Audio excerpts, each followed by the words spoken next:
এবারের বিপিএলও ফিক্সিংয়ের অভিযোগ উঠেছিল, নানাভাবে নামও এসেছিল সামনে। এবার ডিপিএলও ফিক্সিং সন্দেহ।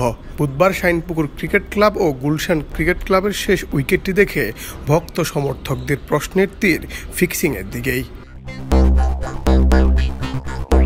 নানাভাবে অনেক সময় ফিক্সিং নিয়ে গুঞ্জন উঠলেও শেষ পর্যন্ত এটি আর আলোচনায় আসে না। এবারের বিপিএলে নানাভাবে অনেক খেলোয়াড়ের নাম উঠেছিল ফিক্সিং কাণ্ডে, তবে শেষ অবধি কিছুই প্রমাণিত হয়নি।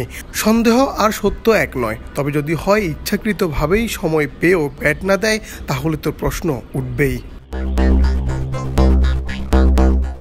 বুধবার ডিপিএলে মুখোমুখি হয় শাইনপুকুর ও গুলশান ক্রিকেট ক্লাব। প্রথমে ব্যাট করে গুলশান ৪১ ওভারে সব উইকেট হারিয়ে স্কোরবোর্ডে তুলে নেয় মাত্র ১৭৮ রান। দুর্দান্ত বোলিং করে শাইনপুকুরের বোলাররা। ১৭৯ রানের টার্গেটে খেলতে নেমে প্রথম ৫০ রানে শাইনপুকুর হারায় ৪টি উইকেট।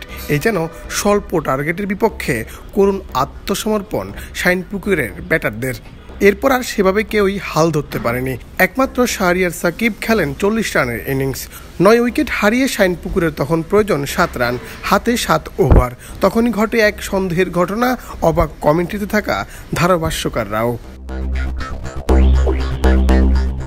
বোলিং প্রান্তে নাইম ইসলাম অনেকটা বাহিরে বল করেছেন, হয়েছে হোয়াইটও, তবে ব্যাটার এক পা এগিয়ে খেলতে গিয়েও খেললেন না। উইকেট কিপার যথেষ্ট সময় নিয়ে স্টাম্প ভাঙেন, ব্যাটার যেন ব্যাটই দিতে চাচ্ছেন না। ধারাভাষ্যকাররাও অবাক হয়েছেন ক্রিকেট ভক্তরাও। পেশাদার ক্রিকেটারদের থেকে এমন আউট সন্দেহ বাড়াবে কয়েক গুণ, এটাই স্বাভাবিক। তার উপর শাইনপুকুর এবারে ডিপিএলে প্রথম ম্যাচ জেতার পর এখন অবধি একটি ম্যাচও জিতেনি। দলের এমন টানা হার ও আউটের ধরন দেখে ভক্ত সমর্থকেরা বিভিন্ন মাধ্যমে জানান দিচ্ছেন ফিক্সিংয়ের।